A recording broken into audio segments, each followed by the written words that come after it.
مدرسوں کی، اپنے تنظیموں کی، اپنی جماعتوں کی حفاظت کریے۔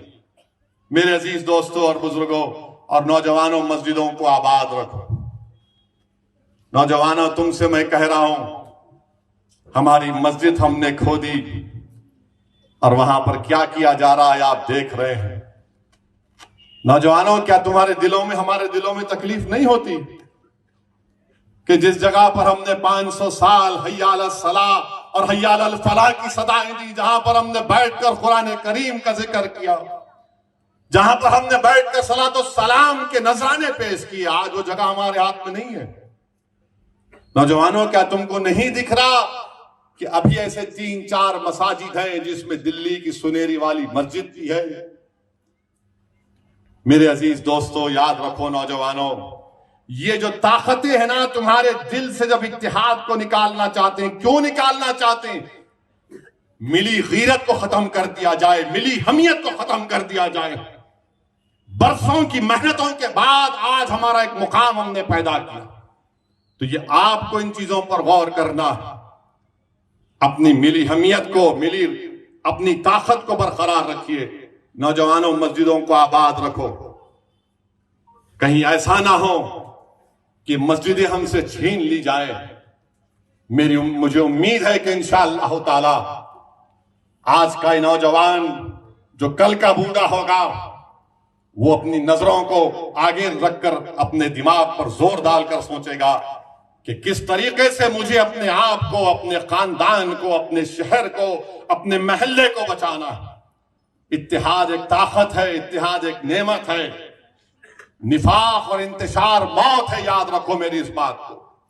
یہی چند گزارشات میں اختصار کے ساتھ آپ کے سامنے رکھا ہوں، اور میں ان علماء کرام کی موجودگی میں لب کشائی کیا ہوں، میں معافی چاہتا ہوں ان جید علماء کرام کی موجودگی میں، جن کے دل میں اللہ اس کے رسول کا علم ہے، جن کے بارے میں کہا گیا کہ یہ انبیاء کے وارث ہیں۔ میرے عزیز دوستوں اور بزرگوں، میری آپ تمام سے گزارش ہے کہ اپنے مدرسوں کو مضبوط رکھیے، ان مدرسوں کی تائید کریے، ان مدرسوں کو اچھا کریے، اور یہ کسی کے باتوں میں مت آئیے ایسا ہو رہا نہیں۔ میرے بھائی، تحقیق کرو، تحقیق کرو، جا کر پوچھو کیا یہ سچ ہے یا جھوٹ ہے۔ کوئی بھی بول دیتا، آپ یقین کر لیتے ہر بات پہ، تو تحقیق کرنے کے بعد ایک رائے کو قائم کرو۔ دشمن تو یہی چاہتا ہے کہ جھوٹ کے ذریعے اپنے محل کو تعمیر کیا جائے، دشمن تو یہی چاہتا ہے کہ جھوٹ کے ذریعے ان تمام اداروں کو کمزور کر کے رکھ دیا جائے۔ تو میری آپ تمام سے گزارش ہے کہ یہ ہمارا نیا سال 1 محرم ہے۔ 1 محرم ہمارا نیا سال ہے۔ ٹھیک ہے، دنیا میں ہم رہتے ہیں، کام کاج کرنا ہے، تو 31 دسمبر ہے، مگر اس کا یہ مطلب نہیں ہے کہ تم ناچ رہے، باجا بجا رہے۔ ارے دیوانے، کبھی اتنی خوشی کا اظہار اپنے ضعیف ماں باپ کے سامنے بھی جا کے کرو، جا کے اپنے اپنی اماں کے پیر پکڑ لے، اماں آج تیری گود میں اٹھاتا ہوں میں۔ نہیں، دوست کو اٹھائیں گے آج 12 بجے۔ ارے اماں کے پیر پڑھ لے، باپ کے پیر پڑھ لے،